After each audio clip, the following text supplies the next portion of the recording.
So all the men from my previous post saying that they have found peace by being alone and they're not trying to date because they just want peace. Are you trying to say that we don't bring peace to your life?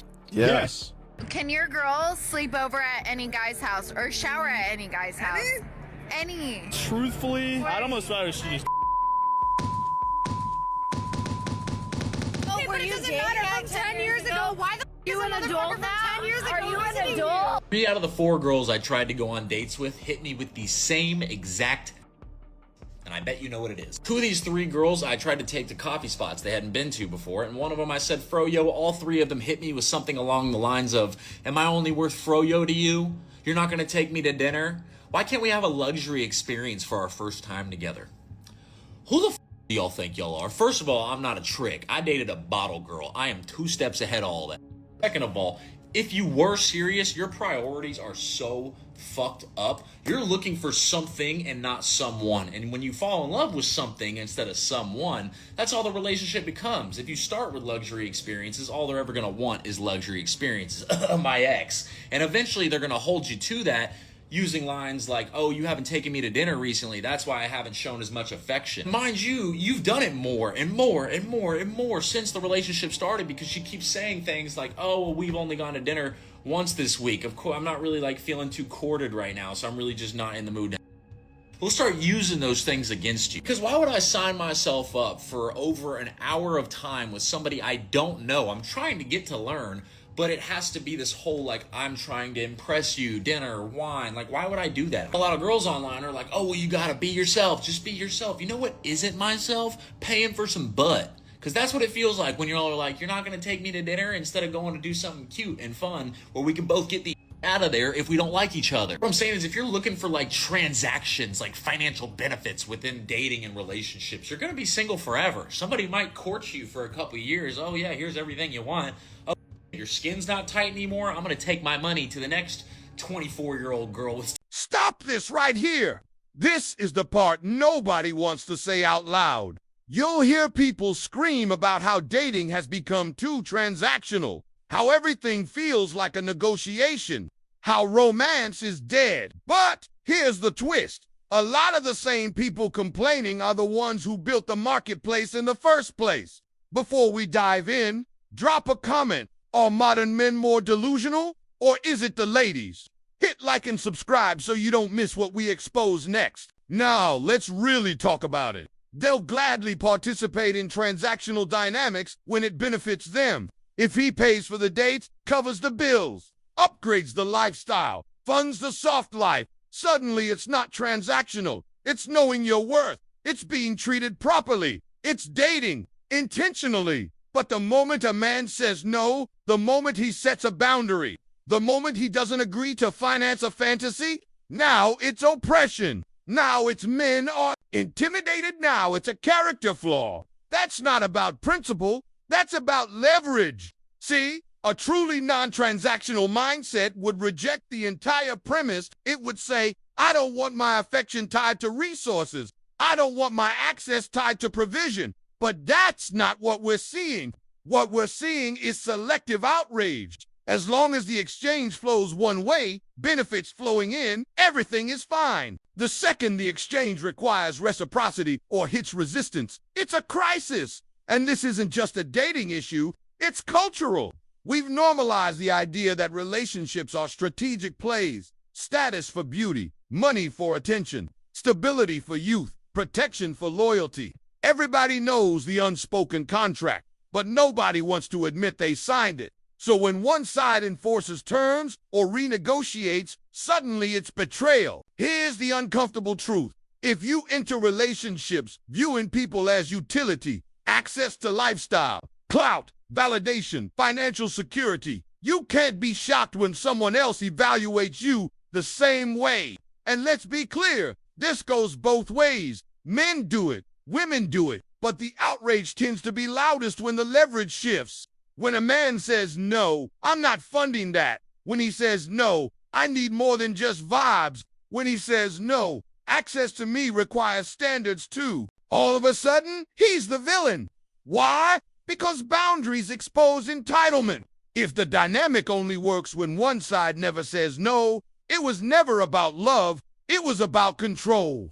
And the reason this feels like the end of the world to some people is because their strategy just stopped working. That's what we're witnessing. Not heartbreak, but a disrupted advantage. The real question is this: do you actually want partnership? Or do you want guaranteed benefit without guaranteed accountability?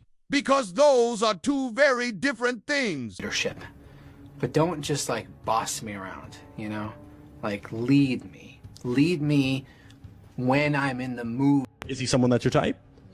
Why? What makes him not your type? Height. Okay. So you want a taller, a little tall. Yes. This lady is 70.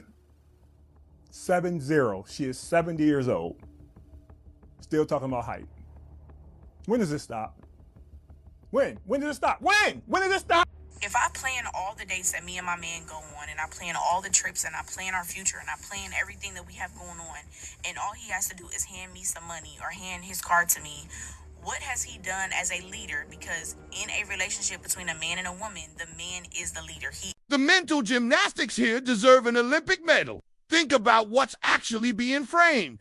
She's positioning herself as generous, as if she's doing him a service by brainstorming creative ways to allocate his income. Not hers, his. And somehow, the narrative flips to where the hard part isn't the labor, the overtime, the stress, the discipline required to generate the money. It's the burden of deciding how to spend it. Pause for a second. Since when did spending become more strenuous than earning? This is where entitlement hides behind performance. It's subtle, it sounds polished, it even sounds playful, but underneath it is a very real assumption. Your role is to produce, my role is to consume, and that alone justifies my value. And here's the dangerous part: it's packaged as contribution, as if suggesting vacations, luxury dinners, upgraded apartments, and lifestyle inflation is equivalent to the grind required to build the resources in the first place. As if consumption strategy equals production sacrifice. Those are not the same currency. Let's zoom out. We're living in an era where soft life aesthetics are glorified. Effortless living, curated comfort, being taken care of. And somewhere along the way, the idea of appreciation got replaced with expectation. Instead of gratitude for provision, it becomes baseline entitlement. Instead of teamwork, it becomes delegation, with one person funding the dream and the other person narrating it. And if he questions it, now he's not generous. Now he's lacking provider mindset. Now he's in his scarcity energy. Notice the pattern. Accountability is reframed as inadequacy. That's why this matters. Because if this attitude is public, imagine what it looks like in private. If she's comfortable openly implying that ideating ways to spend his money is a form of effort equal to earning it, what beliefs are operating behind closed doors? Hopefully the brother in question does see this. Not to start a war, not to embarrass anyone, but to assess alignment. Because here's the hard truth. Resentment builds quietly when appreciation is absent. A man can tolerate a lot: pressure, responsibility, long hours. But what slowly erodes respect is feeling like an ATM with a personality attached. Real partnership looks different. It looks like collaboration. It looks like understanding that money represents time, stress, skill, and sacrifice. It looks like mutual contribution, whether that's financial, emotional, domestic, or strategic. But it never looks like minimizing the grind that makes the lifestyle possible. If someone treats your effort as a given and your resources as communal before commitment, that's not love. That's access. And access without gratitude eventually expires. That's what he did. And I mean this so genuinely. You didn't do anything. I hate this new age social media dribble. Is to where when people talk fast, you just go with their words and you don't actually think about what they're saying. These scenarios that you guys love to build where a man pays for literally everything and all he does is hand me his car. You totally discount the fact that he works his life away and then hands you the card. Did your parents never tell you that money doesn't grow on trees? You never heard that? He's exchanging his life force for the funds. And you're having fun with his life force. Do you understand now, stupid little girl? All act like dudes just don't do nothing. Like money just end up on our cars. You no, because it's actually funny. He didn't really do nothing. He's not a leader. He's making the train go chugga chugga chugga chugga. Do you understand? The train is literally on tracks. You're the conductor. Isn't that what they call that person? You're pulling the horn and shit. He's in the fucking furnace, just throwing coal in there, making the thing go. And you're like, he's not even doing anything. I'm out here leading the train, you fucking retard. Most women don't view men in today's society as human. And I think the saddest part about that is they actually think they're smart or of some moral high ground for this specific line of thinking. The women will get on here and swear that they want to dismantle a patriarchy that negatively impacts everybody in this society, but they don't want to dismantle the parts of the patriarchy that directly benefit them. They don't want to dismantle men having to pay for dates. They don't want to dismantle men having to be financial providers. They don't want to dismantle not having to be emotionally responsible for their male partner because society looks at men who actually feel their emotions as weaklings or even attack their sexuality.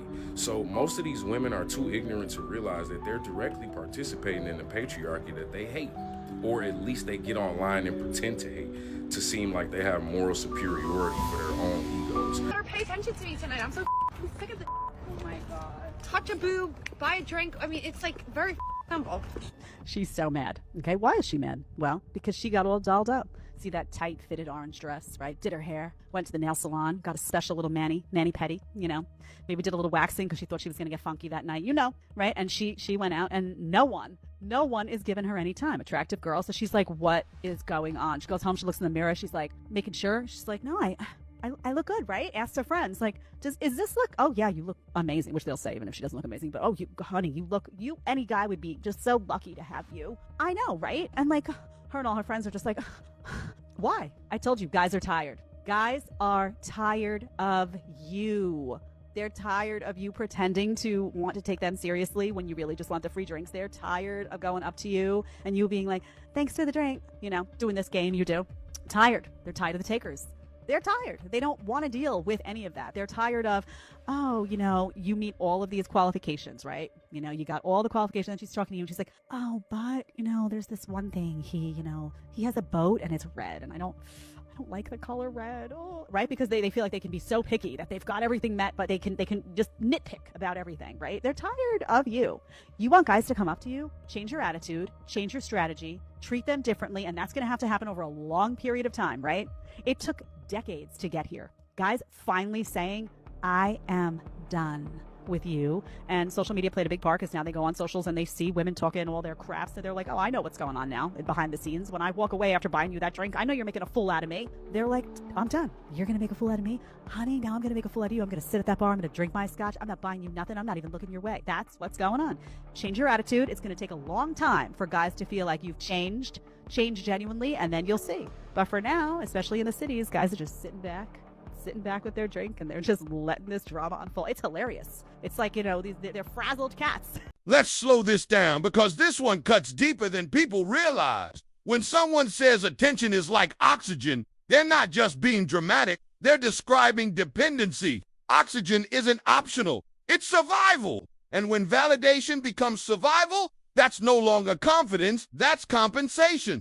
Now here's where it gets uncomfortable. There are people who don't just enjoy attention. They need it. Constant messages, constant reassurance, constant proof that they're desired. If the phone isn't lighting up, something feels wrong. If a man isn't chasing, something feels missing. Silence feels like suffocation. That's not empowerment. That's unresolved hunger. And when you hear the line about the attention they never got from their father, it's not meant to be a cheap jab. It's pointing at a pattern. When foundational validation is absent in childhood, some people grow up trying to crowdsource it from romantic partners. Instead of healing the wound, they monetize it socially. They turn it into a lifestyle of constant male arbiters, constant DMs, constant backup options, because attention becomes anesthesia. The problem, anesthesia wears off. If your self-worth depends on external pursuit, aging becomes terrifying. Boundaries become threatening. A man who isn't easily impressed becomes insulting. and a world where fewer men are willing to overextend themselves for validation-based dynamics, that feels catastrophic. Not because love is gone, but because supply is shrinking. And that's what we're seeing more of lately. Men opting out, men conserving energy, men saying, if I'm just a source of validation, I'll pass. That shift disrupts the ecosystem of attention dependency. Now let's be clear, this isn't about mocking anyone's upbringing. Nobody chooses the hand they're dealt as a child, but as adults, healing becomes a responsibility. If you don't address the void, you'll demand that strangers fill it. And that's where chaos starts, because no partner can permanently substitute for internal stability.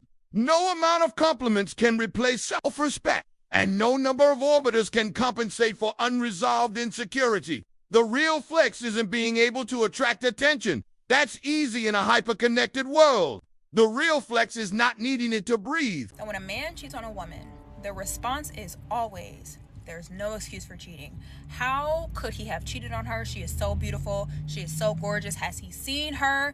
He fumbled the bag. She gonna end up with an NFL player soon that is a gorgeous woman. How could he possibly cheat on her? Men are terrible people. But when the woman cheats, always the response is, well, we don't really know the whole story. He probably was taking her for granted. She probably pleaded with him and tried to communicate, and he just would not listen to her. So at some point, she probably broke. We are always siding with the women when it comes to infidelity. At that point, everybody all of a sudden understands nuances and how complicated things can be. Until it was Desmond and Christy. Now all of a sudden, there's absolutely no excuse. Am I saying there is an excuse that anybody should be out breaking their vows and being unfaithful? Absolutely not. But I do believe that you all will be having a very different conversation if it was Christy who was unfaithful, because you guys understand and have far more grace when it's women who step out on their marriages than when it's the man. I do not know those two people. But I know that there's far more possibilities than the one that y'all came up with, which is just, he just didn't like the fact that she got bigger than him.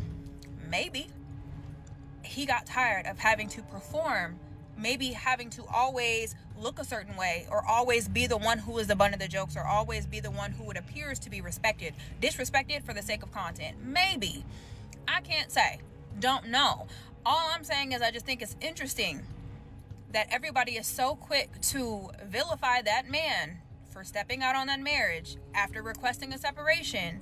But when it's a woman, you guys have every excuse and justification in the book as to why she may have decided to be unfaithful. Why it may have taken her to that point. Maybe she broke. Maybe she was just so unhappy that the only thing she could think to do was cheat. But why do we never apply that nuance when it's the man who is the one stepping out in that relationship? I see so many people say, well, he should have communicated. How do you know he didn't? How do you know there wasn't a conversation? Because in order for him to have requested a separation, something had to have taken place for him to ask that of her. Am I saying that then gives that man a right to step out of that marriage? No.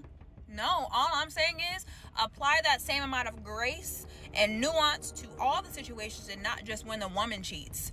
Because y'all don't actually care when women cheat on men. You actually champion and applaud women when they cheat. But now that it's the man who cheated, y'all are kicking and screaming, and I don't understand that. I don't understand the hypocrisy. Somebody explain that to me. This is where the inconsistency gets loud. They'll watch a clip of a woman cheating and suddenly turn into defense attorneys.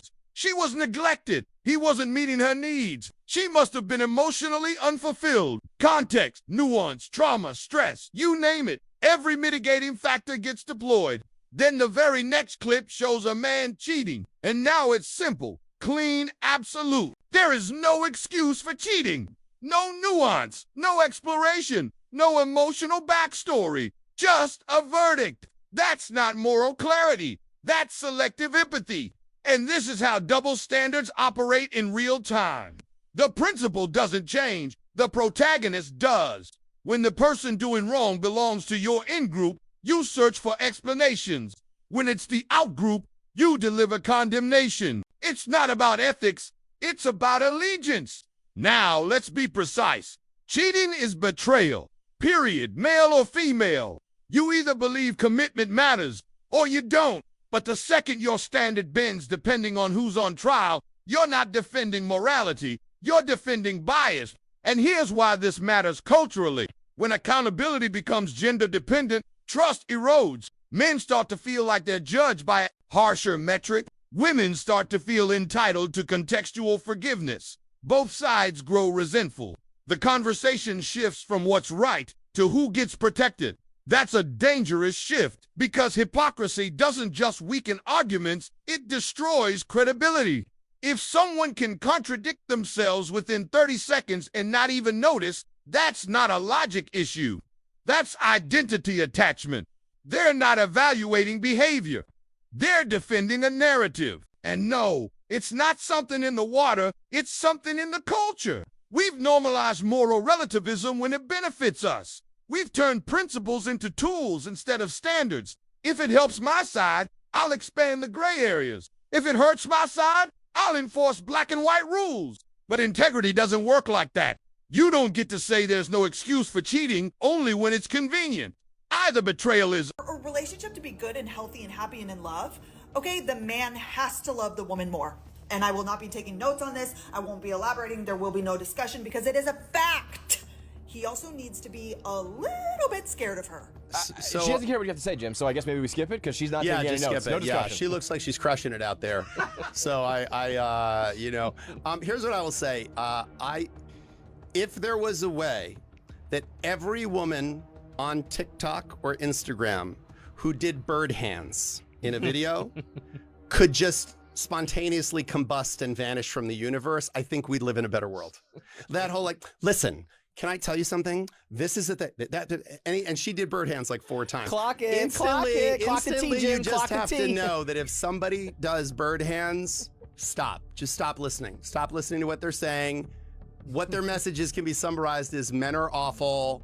And my feeling is when I see it, I'm like, who hurt you? So I know society tells us, women, that we don't need a man, but good golly, like right now, one would be really handy. So I'm very glad that I do have one in my life to help with these kind of jobs. Oh my goodness. Maybe if I try with my foot up, that will help. Brendan's done all of these. This is my first one. And it's really hard. Got it.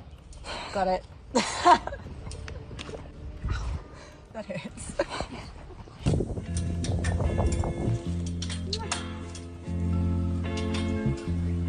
To the younger generation of women out there, don't believe the lies that society tells you about masculinity being toxic. It's not. It's a beautiful thing to have a man in your life to do those strong things that sometimes us women just cannot do. I did one of those springs on the trampoline. Brendan did the other 60 something, and then he went off to the gym.